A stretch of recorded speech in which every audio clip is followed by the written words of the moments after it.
अग्रे इदानीं यद्यपि रामान् इत्यस्ति, रामान् इति रूपं सञ्जातं, तत्र इदानीं आक्षेपं करोति। रामान् इत्यत्र नकारः श्रूयते, नकारस्य णत्वं स्यात् इति, णत्वं भवतु इति। अर्थात् इदानीं णत्वं भवति इत्युक्ते कथं भवति णत्वम् इति प्रश्नः। केन सूत्रेण इति। रसाभ्यां नोणः समानपदे इत्यस्ति सूत्रं। रसाभ्यां नोणः समानपदे इति सूत्रम् अस्ति चेत् तत्र रसाभ्याम् इति का विभक्तिः?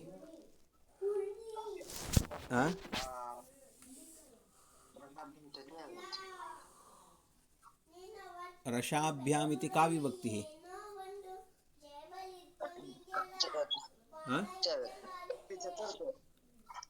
चतुर्थी वा?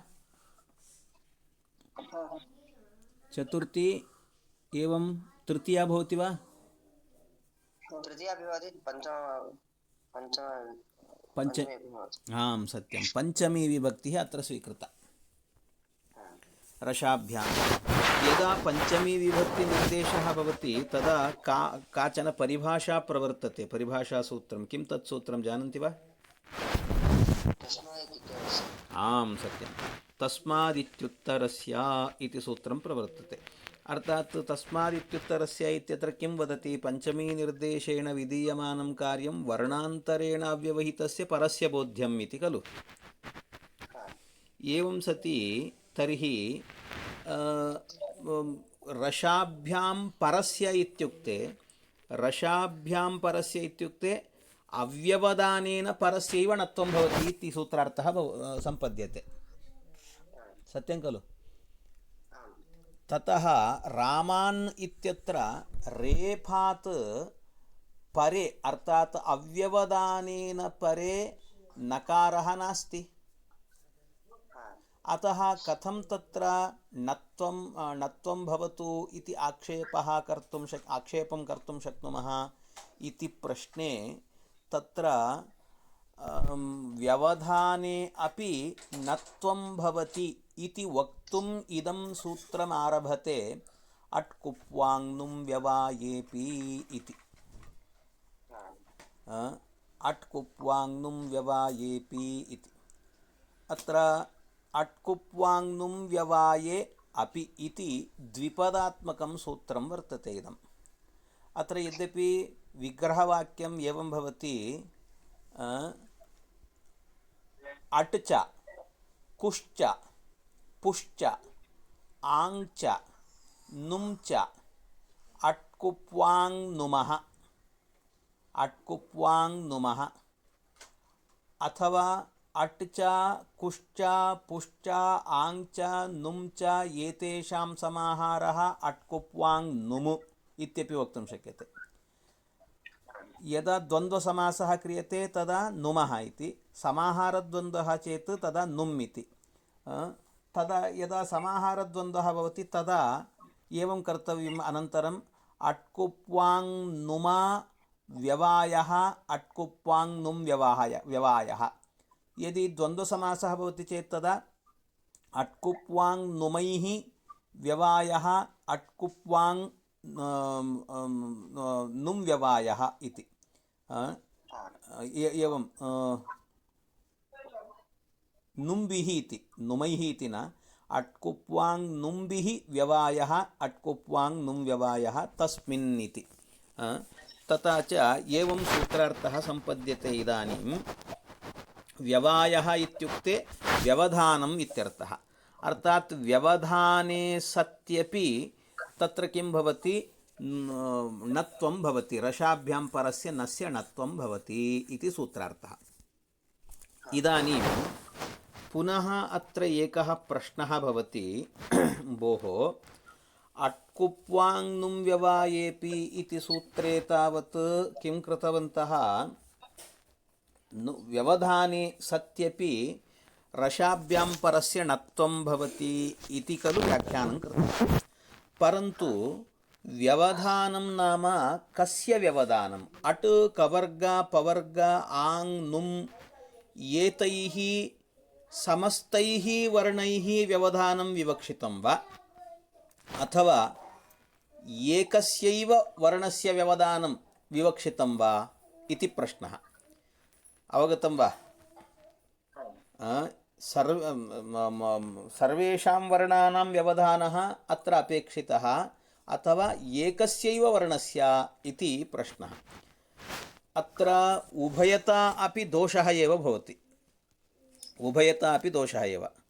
किमर्थम् इत्युक्ते सर्वैरपि व्यवधानम् इत्युक्ते सर्वैः अपि वर्णैः व्यवधानं कुत्रापि न भवति, असम्भवदोषः। कथं भवति भोः? अट् कवर्ग अपवर्ग एतेषां सर्वेषां वर्णानां व्यवधानं भवितव्यम् इत्युक्ते कुत्र भवति? तादृश रूपमेव न भवति। अतः असम्भवदोषः। अवगतं वा? यद्यपि तत्र बालमनोरमा व्याख्याने तावत् असम्भवदोषः इत्युक्तवान् वासुदेवदीक्षितः। तत्र परन्तु असम्भवदोषः इति वक्तुं न शक्यते। तत्र लक्ष्याप्रसिद्धिः इति, अर्थात् लक्षणस्य प्रवृत्त्यर्थं लक्ष्यमेव नास्ति चेत्, यदा असम्भवदोषः कदा भवति इत्युक्ते लक्ष्ये नास्ति चेत् अत्र लक्ष्यमेव नास्ति। लक्ष्यं प्रसिद्धं सत् लक्षणं नागच्छति चेत् तदा असम्भवः, एवं खलु? परन्तु लक्षणं वर्तते। लक्षणं किं? तत्र अट्कुप्वाङ् व्यवायेपि इति सूत्रमेव लक्षणं। तस्य लक्ष्यं किञ्चित् भवितव्यं, परन्तु तादृशलक्ष्यं वर्तते वा? अट् कवर्ग पवर्ग नुम् आङ् एतैः सर्वैः अपि व्यवधान सत्वरूपं किञ्चित् लक्ष्यं वर्तते वा? लक्ष्यमेव नास्ति। अतः लक्ष्याप्रसिद्धिः इति वक्तव्यं। परन्तु तत्र व्याख्याने एवं कृतवान् वासुदेवदीक्षितः, बालमनोरमाकारः असम्भवदोषः इत्युक्तवान्। तथापि व्याख्यानं कर्तुं शक्नुमः। अर्थात् इदानीं तस्य विवक्षा एवं वर्तते इति वक्तुं शक्नुमः। कथम्? इदानीं सः लक्ष्यं स्वीकृतवान्। कीदृशलक्ष्यं वर्तते? रामेण इत्यस्ति अथवा रामाणाम् इत्यस्ति इति स्वीकरोतु। रामेण रामाणाम् इत्यादिषु तावत् तत्र नत्वं तावत् भवति रामेण इत्यत्र। परन्तु रामेण इत्यत्र एतादृश सर्वेषां वर्णानां व्यवधानं नास्ति। अट् कवर्ग पवर्ग इत्यादि सर्वेषामपि वर्णानां व्यवधानं नास्ति। तथा च लक्ष्यं वर्तते, परन्तु लक्षणं तत्र न प्रवर्तते। किमर्थं? सर्वेषामपि वर्णानां व्यवधानं नास्ति इति कृत्वा न प्रवर्तते इति मनसि निधाय सः असम्भवः इत्युक्तवान् इत्यपि वक्तुं शक्यते। भवतु नाम, परन्तु एवं असम्भवदोषः भवति। अतः किं कर्तव्यम्? एकस्य वर्णस्य व्यवधानं विवक्षितम् इति वक्तव्यम्। तर्हि एकस्य वर्णस्य व्यवधानं विवक्षितम् इत्युक्ते इदानीं नराणाम् इत्यस्ति। नराणाम् इति, नराणाम् इत्यत्र रेपोत्तरवर्णः कः वर्तते? आकारः वर्तते। रेपोत्तरवर्णः। अनन्तरं नकारः वर्तते, तत्र णत्वं भवति। तथा च तत्र आकारस्य व्यवधानसत्वात्, एकस्यैव वर्णस्य व्यवधानसत्वात् तत्र णत्वं भवति। परन्तु रामाणाम् इत्यत्र अथवा रामेण इत्यत्र न भवति। कुतः? तत्र राम इति रेपादनन्तरम् आकारस्य मकारस्य इकारस्य च व्यवधानं वर्तते रामेण इत्यत्र। तथा च तत्र अनेकेषां वर्णानां व्यवधानसत्वात् तत्र णत्वमेव न स्यात्। अतः तत्रापि णत्वम् इष्यते अस्माभिः। अतः किं कृतवान् दीक्षितमहोदयः, भट्टोजिदीक्षितः एवं व्याख्यानं करोति। भोः, तत्र न केवलम् एकस्य अथवा सर्वेषां वर्णानामपि व्यवधानं न विवक्षितं।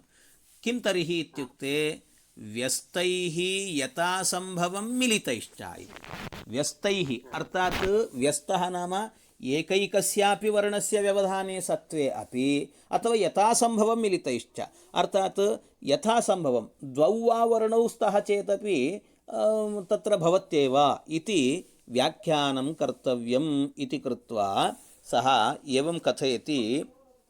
किमिति व्यवधानम् इत्युक्ते अट् कवर्ग पवर्ग आङ् नुम् एतैः व्यस्तैः यथासम्भवं मिलितैश्च रसाभ्यां परस्य नस्य नः स्यात् समानपदे इति। समानपदे इत्यपि अनुवर्तते। तत्र व्याख्याने पश्यतु समानपदे इति कस्मात् सूत्राद् अनुवर्तते इति। रसाभ्यां नोण समानपदे इत्येव खलु तत्रैव वर्तते समानपदे इति। तथा च समानपदे तत्र अनुवृत्तिः भवति तथा च समानपदे नत्वं भवति इति सूत्रार्थः सम्पद्यते। इदानीम् अत्र किमिति दलकृत्यचिन्तनं करोति। दलकृत्यचिन्तनं तत्र यद्यपि आङ्ग्रहणं कृतवान् तत्र आङ् इति पदस्य ग्रहणं कृतवान्। आङ् इति पदस्य ग्रहणं किमर्थं क्रियते कुतः इत्युक्ते अट्सु आङ् अपि अन्तर्भवति खलु आकारः अपि आङ् इत्यत्र कः तिष्ठति आकारः तिष्ठति। तथा च अट्सु आङ् अपि अन्तर्भवत्येव आङ् तथा च आङ्ः अपि अन्तर्भावात् किमर्थं तत्र आङ् इत्यस्य प्रत्येकग्रहणं कृतवन्तः इति प्रश्नः। यदि वयम् आङ्गः ग्रहणं न कुर्मः आङ्गः ग्रहणं न कुर्मः तदा किं स्यादित्युक्ते पर्याणद्दम् इत्यस्ति। पर्याणद्दम् इति पर्याणद्दम् इत्यत्र नत्वं न स्यात् इति। पर्याणद्दम् इति तत्र पर्याणद्दम् इत्यत्र किं वर्तते इत्युक्ते नः इति धातुः कश्चन नः धातुः नः धातोः परि उपसर्गः एवम् आङ् अपि भवति। परि आङ् उपसर्गद्वयं भवति। तथा च परि आ नद् इत्यस्ति। नद् इति नद् इत्यत्र नकारः वर्तते ततददन नकारः तत्र नः इति तत्र तप्रत्ययः आगच्छति चेत् नद्धम् इति रूपं भवति। तथा च मिलित्वा पर्यानद्दम् इत्यस्ति। पर्यानद्दम् इत्यवस्थायाम् अत्र किं भवितव्यं नकारस्य णत्वम् इष्यते परन्तु नकारस्य णत्वम् इष्यते परन्तु किं भवति तदा पर्यानद्दम् इत्यत्र आङ् व्यवधानं वर्तते खलु। आङ् व्यवधाने सति किञ्चित् सूत्रम् आगच्छति पदव्यवधाने न इति। पदव्यवधाने न भवति इति अर्थात् पदव्यवधाने अर्थात् अत्र आङ् वर्तते खलु। आङ् वर्णः न केवलवर्णः सः अपि तु तस्य पदसंज्ञा अपि विद्यते। पदसंज्ञायां कथमित्युक्ते सर्वेषामपि प्र पर अप अनु अव इत्यादि उपसर्गाणां तावत् तत्र पदसंज्ञा विद्यते। पदसंज्ञा सम्पादनार्थं तस्य एकवचनप्रत्ययः अपि भवति इति अग्रे समासप्रकरणे उच्यते। तत्र अव्ययप्रकरणे एवं समासप्रकरणे अपि आगच्छति तत्र। परन्तु अत्र पदव्यवधाने न इति तत्र निषेधः कृतः वर्तते। अर्थात् पदव्यवधाने सति न भवति इति। अत्र आङ् इति पदस्य व्यवधानं वर्तते। परि इत्यत्र रेपः वर्तते अर्थात् निमित्तं वर्तते। निमित्तं वर्तते चेदपि तत्र आङ् इति पदस्य व्यवधानसत्वात् तत्र न स्यात् णत्वं परन्तु आङ्रूप पदव्यवधाने सत्यपि णत्वं भवितव्यम् इत्येतदर्थम् आङ्ग्रहणं कृतम् इत्यर्थः। अवगतं वा? अनन्तरं प्रश्नः भवति भोः सूत्रे नुम् इति ग्रहणं कृतं किमर्थम् इति नुम् ग्रहणं किमर्थम् इति प्रश्नः यदि नुम् ग्रहणं न कुर्मः नुम् ग्रहणं न कुर्मः तदा एकत्र अव्याप्तिः अन्यत्र अतिव्याप्तिः इति अन्यत्र अतिव्याप्तिः भवति कथमिति चेत् पश्यतु यदि नुम् ग्रहणं न कुर्मः तर्हि उपबृंहणम् इत्यस्ति उपबृंहणम् इति बृहदातुः तत्र बृहदातुः भवति बृहदातुः प्रसिद्धः भवन्तः पठितवन्तः इति मन्ये कदाचित् वेदस्य व्याख्यानं कर्तव्यं चेत् तत्र किं वदति इतिहासपुराणाभ्यां किं वर्तते इतिहासपुराणाभ्यां वेदं समुपबृंहयेत् इति जानन्ति श्लोकं जानन्ति वा वेदं समुपबृंहयेत् तत्र उपबृंहयेत् इत्यस्ति खलु बृहदातुरेव तत्र उपबृंहणम् इति भवति अत्र यद्यपि एवं भवति बृहदातुः ब्रूहि इति धातुः ब्रूहि वृद्धौ ब्रूहि धातुः ब्रूहि धातोः तावत् किं भवति इकारः इदितो इकारः लुप्तः भवति यदा इकारस्य लोपः भवति तदा इदितो नुम् धातोः इति सूत्रेण नुमागमः भवति तदा बृ न ह इत्यस्ति बृ न ह इत्यत्र नकारस्य किं भवति इत्युक्ते तत्र अनुस्वारः आगच्छति अनुस्वारः आगत्य तत्र बृम् इत्यभवत् बृंह इति बृंह इति उपसर्गः आगत्य तत्र ल्युट् प्रत्ययः आगच्छति उपबृंहणम् इति रूपं सिद्ध्यति तत्र इदानीं तत्र तावत् उपबृंहणम् इत्यत्र ल्युट् प्रत्यये सति ल्युट् प्रत्ययस्य अन इत्यादेशः भवति उपबृंह अन इत्यस्ति उपबृंह अन इत्यवस्थायाम् अन इत्यत्र विद्यमाननकारस्य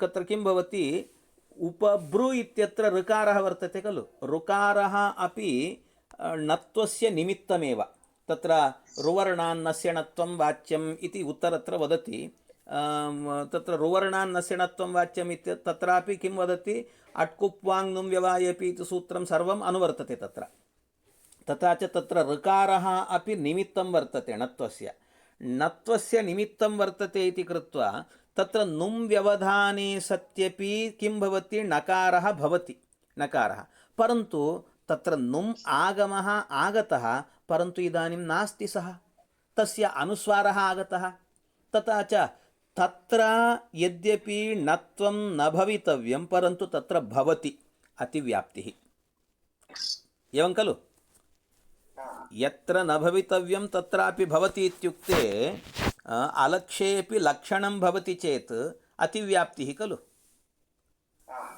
अतिव्याप्तिः आगता एवमेव अव्याप्तिः अपि भवति इदानीं उदाहरणार्थं पश्यामः चेत् कुत्र इत्युक्ते नुम् ग्रहणं इदानीं प्रेन्वनम् इत्यस्ति इवि इति धातुः इवि प्रीणने इति इकारः वकारः इकारः इवि इत्यस्ति इवि इत्यत्र इकारः लुप्तः भवति तथा च इदितो नुम् धातोः इति सूत्रेण नुम् भवति तदा किं भवति इन् व इत्यस्ति प्र इति उपसर्गः तथा च प्र इन् वनम् अनम् इति ल्युट् प्रत्ययः तत्र ल्युटः तावत् अन इत्यादेशः भवति तथा च किं भवति इदानीं प्रेन्वनम् इत्यस्ति तत्र यद्यपि प्रेन्वनम् इत्यत्र प्र इत्यत्र रेपः वर्तते निमित्तः वर्तते तस्मात् परे नुम् व्यवधानं वर्तते तथा च नुम् व्यवधाने सत्यपि तत्र अनम् इत्यत्र विद्यमान प्रेन्वनम् अनम् इत्यत्र विद्यमान नकारस्य णत्वं स्यात् कुतः नुमा व्यवधानं वर्तते तथा च व्यवधाने सति तत्र भवितव्यं कुतः तत्र नागच्छति लक्ष्ये लक्षणं नागच्छति अत्र तत्र णत्वं न भवति अतः अव्याप्तिः भवति इति। एकत्र लक्षणे एकत्र लक्ष्ये लक्षणं नागच्छति चेत् अव्याप्तिः। अतः उभयता दोषः वर्तते खलु इति चेत् अत्र वदति भोः नुं ग्रहणम् अनुस्वार उपलक्षणार्थम् इति। अनुस्वार उपलक्षणार्थम् अर्थात् अत्र नुम् इति ग्रहणं कृतं वर्तते खलु, तत्तु अनुस्वारस्य उपलक्षणं, न नुमः एव ग्रहणं क्रियते, तत्र अनुस्वारस्य उपलक्षणं क्रियते। अनुस्वारस्य उपलक्षणं क्रियते इत्युक्तत्वादित उपलक्षणम् इत्युक्ते जानन्ति खलु, उपलक्षणम् इत्युक्ते तत्र एवम् अभिप्रायः भवति।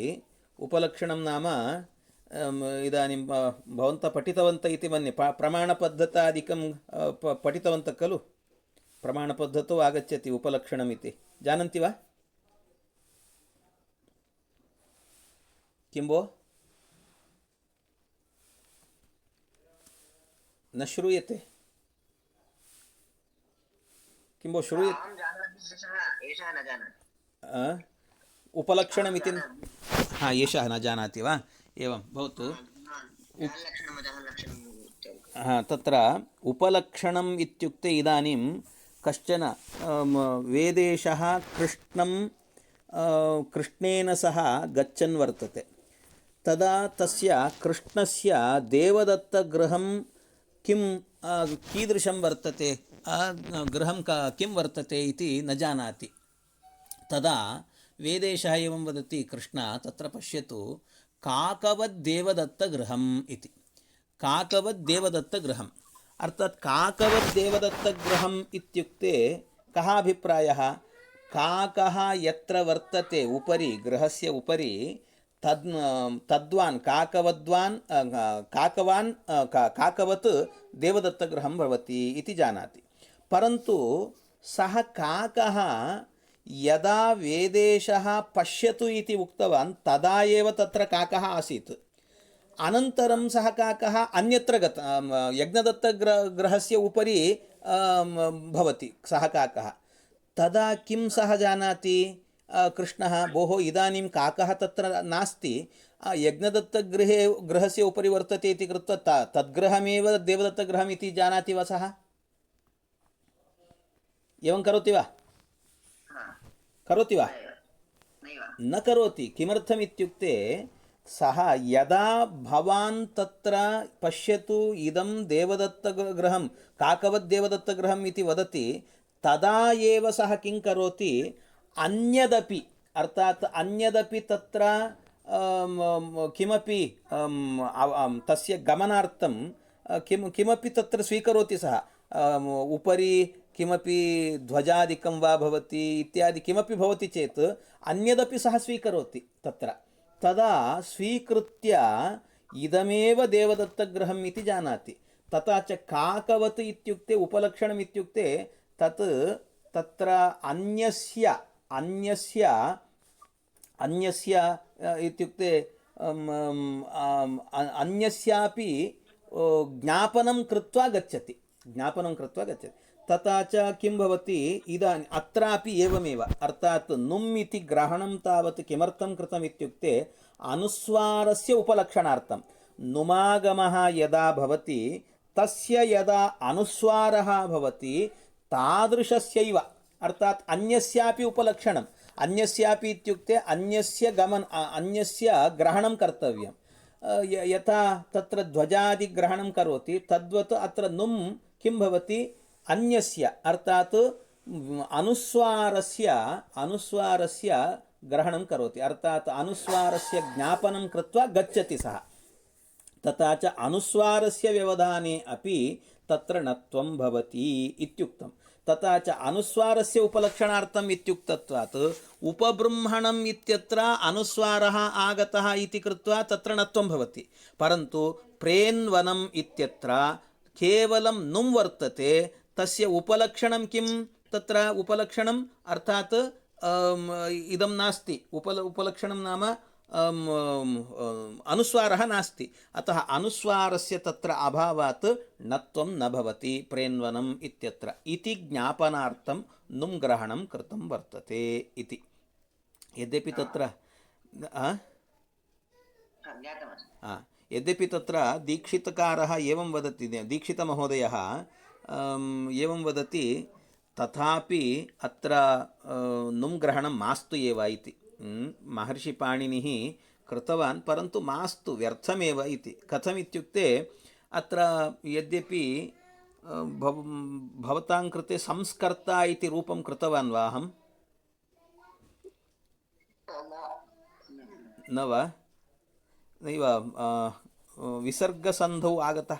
विसर्गसन्धिः पाठितवान् खलु? हल् सन्धौ वा विसर्गसन्धौ वा न जानामि अहं। संस्कर्ता इति अष्टोत्तरशतरूपाणि भवन्ति तत्र, संस्कर्ता इत्यत्र। अष्टोत्तरशतरूपाणि भवन्ति संस्कर्ता इति।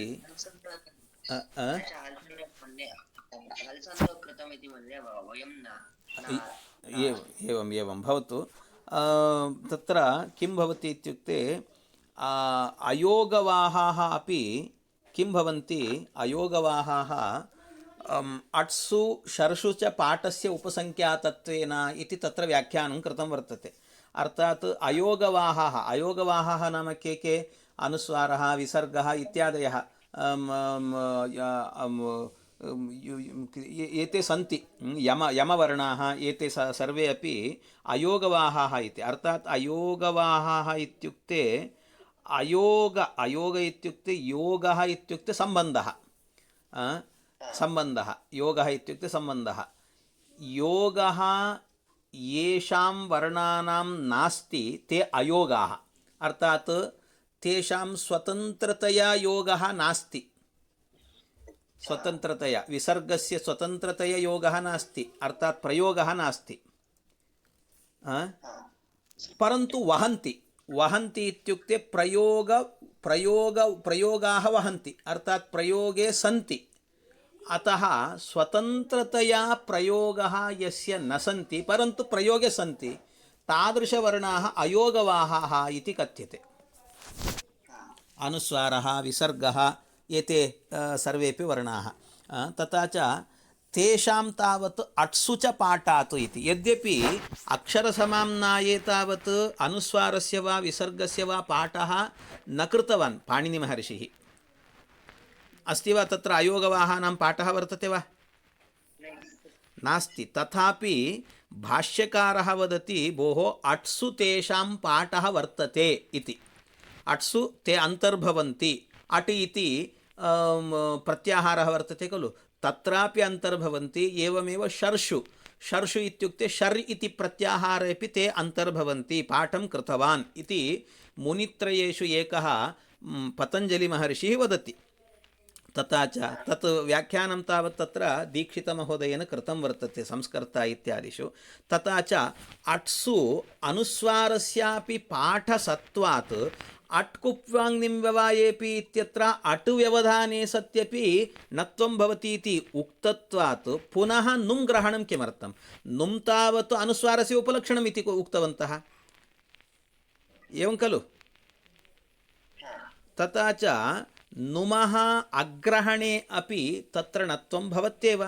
किमर्थं प्रत्येकं तत्र ग्रहणं कृतवन्तः? अट्सु अन्तर्भावादेव भवति। अतः नुं ग्रहणं तत्र व्यर्थमेव इति तस्य सिद्धान्तः दीक्षितमहोदयस्य। परन्तु तर्हि अस्माभिः पठनीयं वा न पठनीयं वा सूत्रस्य पारायणकाले इत्युक्ते पठनीयमेव। किमर्थम् इत्युक्ते तस्य अपूर्वं विद्यते, पुण्यं विद्यते। महर्षिः कथं सूत्रं रचितवान् तद्वदेव सूत्रस्य पारायणं करोति चेत् अस्माकं वैयाकरणानां मते तत्र किं भवति, पुण्यं भवति, अपूर्वं लभ्यते। अतः तस्य पारायणं तावत् कर्तव्यमेव। परन्तु दीक्षितः एवं वदति, तावदेव अलम् परन्तु तत्र इदानीं प्रकृते किम् इत्युक्ते रामान् इत्यस्ति। रामान् इत्यत्र किं भवति? रामान् इत्यस्ति खलु। रामान् इत्यत्र नत्वं भवति न वा इति। रसाभ्य अत्र अट्कुप्वाङ्नुं व्यवायेपि इति सूत्रेण नत्वं भवत्येव इति वक्तव्यं। परन्तु तत्र अग्रे किञ्चित् सूत्रं वदति पदान्तस्य इति।